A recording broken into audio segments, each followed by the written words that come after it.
Hey, what's up, y'all? Welcome to Check Me. Let's cover this Draymond Green situation and talk about just how important or how him sitting out one game helped and affected Golden State. Understand that the NBA and most professional sports, it's about matchups. One team can dominate everybody in the league, but have a struggle with the team that just matches up well with them.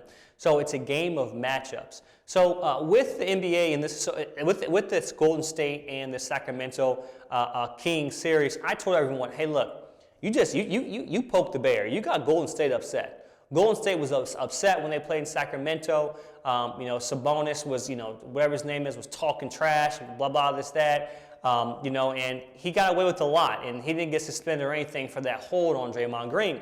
But in the absence of Draymond Green, when he got suspended, and he should not have got suspended, he said that if you didn't know, he did not start Game 4. Reason being was he actually talked to Steve Kerr and said, Steve Kerr, hey, look, looking at the spacing, playing with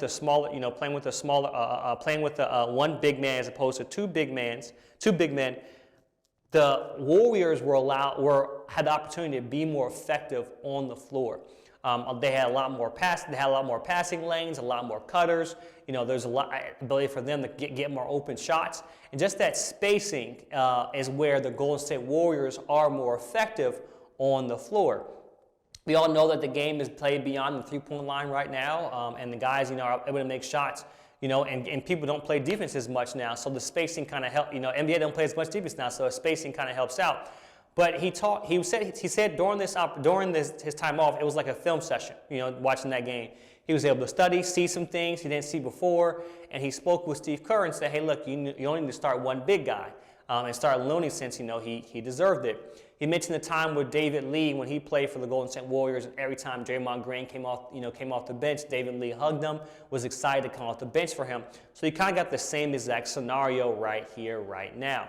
I personally think this series is going to be, I would be surprised if Sacramento wins another one. I think that the Golden State Warriors right now are upset. I think that we've slighted them enough.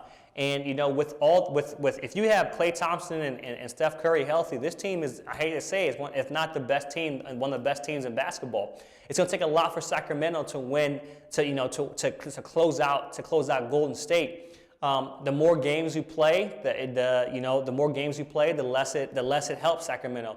Now, don't get me wrong. I like Swiper the Fox. I'm a big fan of Swiper the Fox. He's a Kentucky guy. I like Malik Monk, another Kentucky guy as well too. I think their front court is, if not the best, one of the best in basketball. But you got two. Swiper the Fox is a guy who can create his own shots. He knows when and when not to pass the ball. But he's just been ruled out for Game 5. So now you have to understand who's going to be your guy on the floor that's going to create matchups, create buckets, and that's going to be the big issue. Who's going to step up and be able to come into that role, when De'Aaron Fox is going to be gone. So I do expect the Warriors to close out this series in six games.